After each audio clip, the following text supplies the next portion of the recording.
Welcome back to another episode of the Heartwork Podcast. Today we have a little question for you, but it's going to come about in a story. So listen up. Welcome to the Heartwork Podcast, where we delve into stories, struggles, and triumphs of entrepreneurship, leadership, and personal growth. I'm Dr. Sarah. And I'm Dr. Marisa. We're here to guide practitioners, entrepreneurs, leaders, and those just navigating the complexities of life on a journey of discovery that explores the dance between passion and strategy, heart and hustle. With candid conversations, insightful interviews, and plenty of laughs, get ready to uncover how leading with heart can transform your business and life. Let's dive in.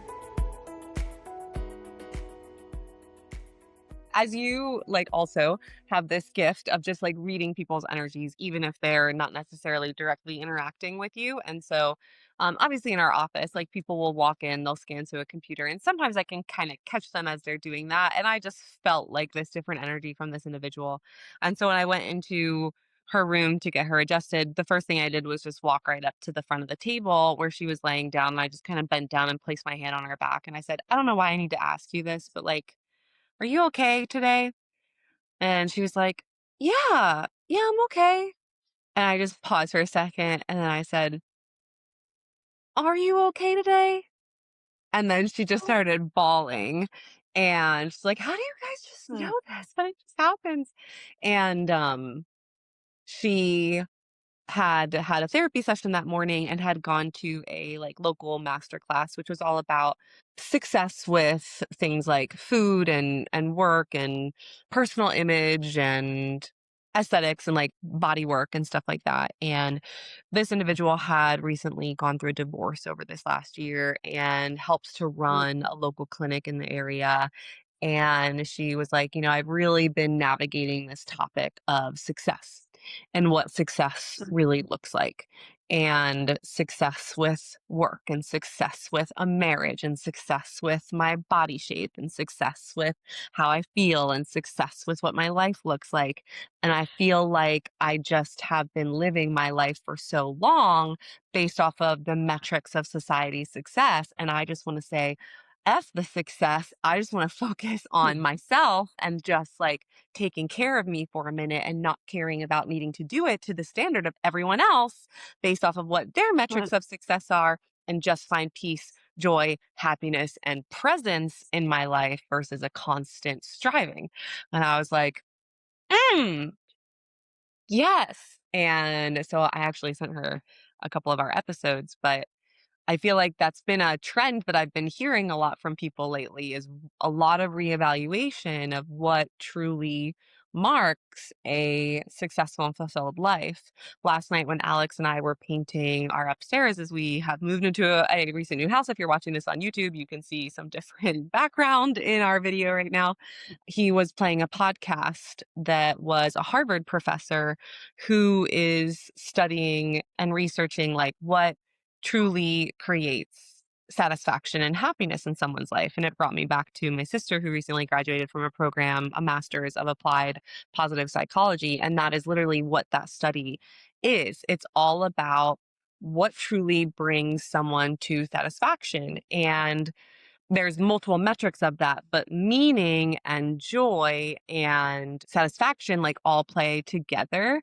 But oftentimes people will just go for satisfaction if they don't know how to create joy. And typically that metrics of satisfaction is going to arbitrarily come from working and achievement in that aspect. But if you ignore the joy part, you may also constantly live in suffering and never actually feel like you've reached it or made it somewhere and can enjoy it, because there's always something more to go after and more to achieve. And then people that only ever avoid suffering, they're constantly going to find themselves in addictive style situations because they're always going for that dopamine hit and wanting to constantly find quick avenues of joy and happiness within their system. And so it was sparking my brain. And I love when life is so relevant sometimes, and the things that you get exposure to can help you have conversations like these, because they are such important conversations. Because in applied positive psychology, it's not just about having satisfaction or finding joy within work, but meaning within your relationships, meaning within personal hobbies, things to constantly be like multiple different avenues of your life feeling full and feeling expressed.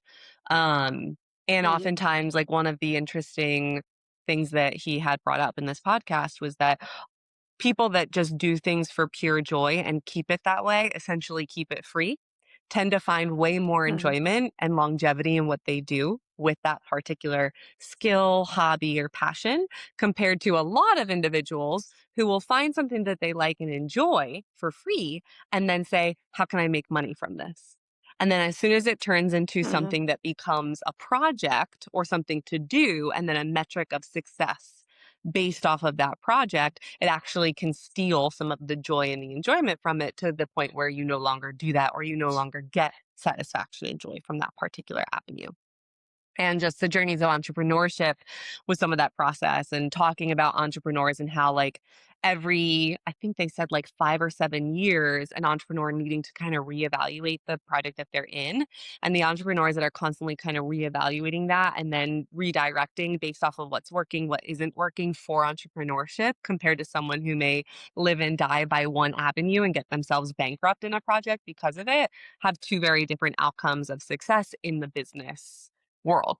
So it's just really, really interesting. And we can link that podcast in the show notes and stuff if you have interest in hearing it. But when I had that conversation with this practice member yesterday, all of those things kind of came to a head. And I feel like we've just obviously shared about this before, but it's a constant topic that gets brought up in any season of your life because no matter what, we live in a world and a society that really values and rewards a lot of production and outcome and results, Mhm. and not so much a world that's focused on beauty and enjoyment and pure, like just finding meaning and satisfaction. And even to the sense where sometimes we'll try and find more beauty and meaning through our phones and through technology, ignoring the fact that, like, beauty can literally be out in your backyard in nature. Beauty can literally be something free that you do that has no particular measurable outcome other than the fact that it just makes you happy. Yeah. So it felt relevant to bring up today in today's podcast. It's wild because I feel like I've recently also spoken to a lot of people that there's a lot of like dissatisfaction when it comes to what they feel like they were first led to do in for instance our industry, just chiropractic. It's like you can get to this point because you're not only a business owner, you're leading team, you're trying to manage a business, you're trying to manage finances, you're doing so many different hats when it comes to just being a business owner and also trying to be incredibly successful. And I think there's a lot of dissatisfaction when it comes to just the actual practice of the craft and the skill that we get to do because of all the other convoluted things that you have to figure out along the way and try to do. And so some of the joy does disappear and some of the joy does like naturally kind of go when it comes to when you measure it based on all that their aspects and the things that can be hard. And and then you mix it with what you said with like societal pressure of having it to be measured up to this level of some arbitrary picture of success or whatever you think other people are doing or wherever you think you need to be at a certain period of time. Um, I think one of the other crazy things, so I myself and I have a client that's like living it right now. And I just remember myself going through it, like when I first started doing a lot of and understanding that's like I was chasing certain facets of what I thought success needed to be. And when you actually start to try to find joy in the things that you actually love, sometimes it can feel very like, I don't know who I am and what I actually love and what I actually enjoy. And I feel like I just did this because it was like the track of my life. Like I was just meant to like start this thing that was inevitably a gift at the time. But then when you sometimes look back at your life, you're like, well, I don't even know if I enjoy this now. Like it kind of almost makes you feel like what the freak is actually happening. There's a lot of like, at least it can sometimes feel very splitting. And she was sharing with me, she's like, I feel like I'm like, trying to trust that this thing that was gifted to me for a long period of time, like I'm trying to find joy in it, but also trusting that I don't really know if I enjoy it.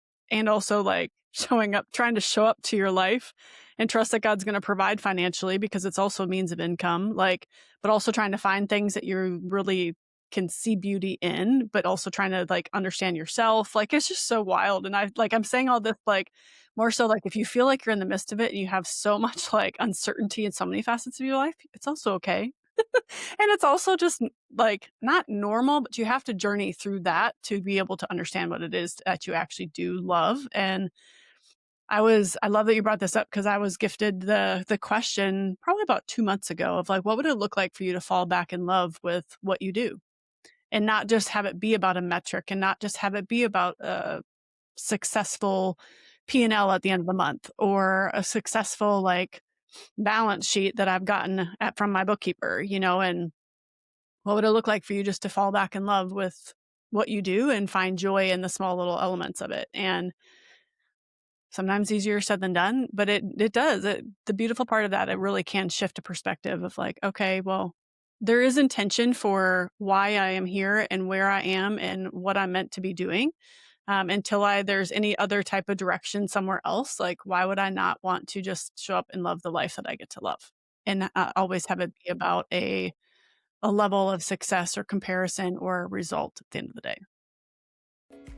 So thank you for joining us on another episode of the Heartwork Podcast. We hope today's conversation has inspired you to lead with heart in your business and life. If you enjoyed this, subscribe so you never miss a release, rate our show, leave us a review, get on our VIP email list, and join our exclusive Facebook group, The Heartwork Life, to plug into our community and learn from us and other heart-led entrepreneurs on a weekly basis. We look forward to chatting with you next time.